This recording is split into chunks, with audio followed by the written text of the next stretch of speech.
Turkish lira has dropped more than 15% this year against the US dollar, and the government is doing all it can to stem the flow.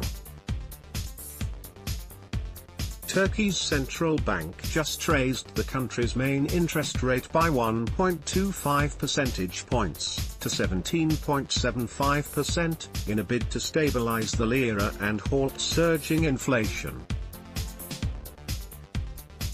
This follows an emergency rate rise on May 23 of 3 percentage points.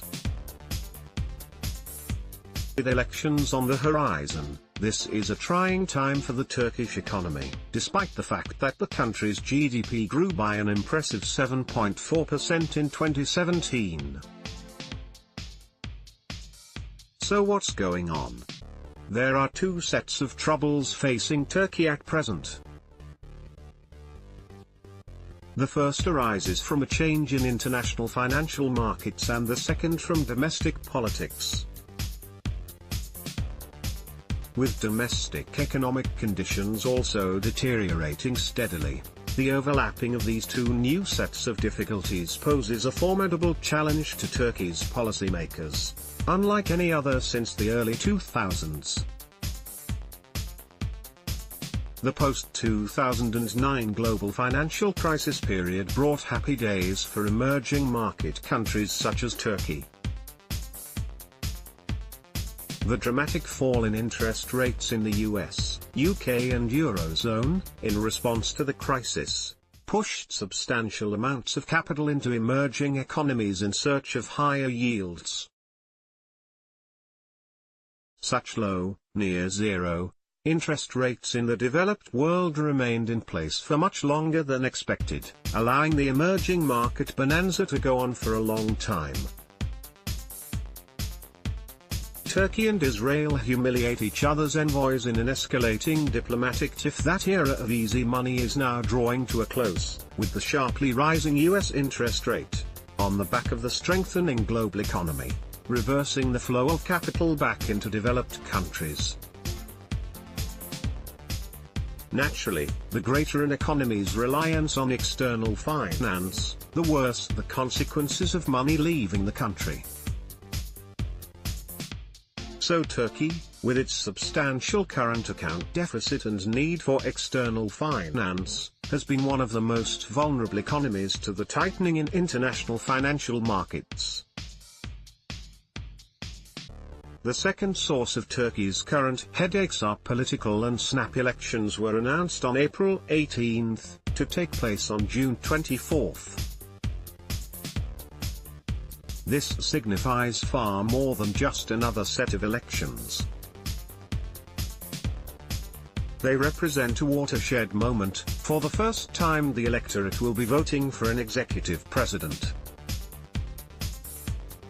Post-Brexit, the UK will need Turkey more than ever. This follows a referendum in 2017 in which the electorate voted, by a small margin, to end the country's current parliamentary system in favour of a presidential regime. The new regime will be a specially tailored one, with a president armed with extraordinary powers. Given the scale of the proposed change in the form of government, the uncertainty arising from the upcoming elections is substantial and has wide-ranging implications. With so much at stake at the polls, the government has put in place an enormous election package, further worsening public finances. It is a well-known principle in financial markets that the greater a borrower's financing needs, the greater the premium, interest rates, required in securing funds. When combined with heightened political risk, particularly relevant in international borrowing, the outcome is that borrowing becomes even more costly. Hence, Turkey has been offering substantial interest rates to its lenders for some time now. Turkish President Erdogan attends the funeral service for victims of the thwarted coup in Istanbul at Fatih Mosque on July 17, 2016 in Istanbul. Turkey, soldiers involved in the coup attempt surrender on Bosphorus Bridge with their hands raised in Istanbul on 16th of July, 2016. A civilian beats a soldier after troops involved in the coup surrendered on the Bosphorus Bridge in Istanbul, Turkey. 16th of July, 2016. Surrendered Turkish soldiers who were involved in the coup are beaten by a civilian. Soldiers involved in the coup attempt surrender on Bosphorus Bridge. Supporters of Turkish President Recep Tayyip Erdogan wave flags as they capture a Turkish army vehicle. People pose near a tank after troops involved in the coup surrendered on the Bosphorus Bridge in Istanbul, Turkey. 16th of July, 2016. Turkish soldiers block Istanbul's Bosphorus Bridge. A Turkish military stands guard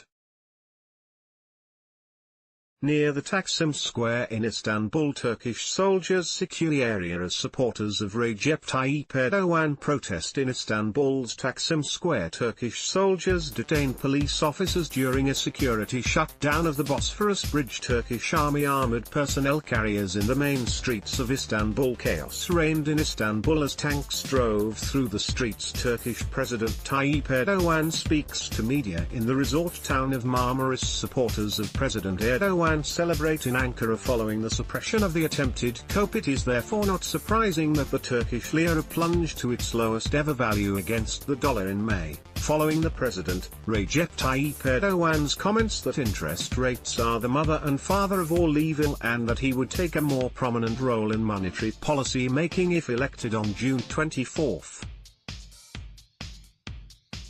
The president also stated his long-held view that interest rates should be reduced rather than raised to fight inflation, which is currently running at 12%. The central bank has acted to control the damage, with 2 sets of interest rate rises in as many weeks. But Turkey's challenges extend well beyond the currency markets. The country has been living under state of emergency laws since the coup attempt in July 2016. This allows the president to rule by decree and bypass parliament. Erdogan has done exactly what the failed coup wanted to do in Turkey. Meanwhile, the Turkish economy has weakened. The solid growth of 2017 followed a massive stimulus, which is clearly unsustainable. There is now widespread evidence that the cheap credit that flew in when the going was good did not flow to productive uses. At the same time, it massively raised the foreign currency debt burden of the private sector, making the country increasingly vulnerable to currency depreciation. Most importantly, the makeup of the new regime, in which the president is expected to be the dominant force, raises serious questions about the separation of power, the rule of law and the independence of the country's institutions. The excessive volatility in the currency markets that have followed the president's threat to interfere with central bank independence clearly shows that the price of one-man rule may just be too high for the country to pay.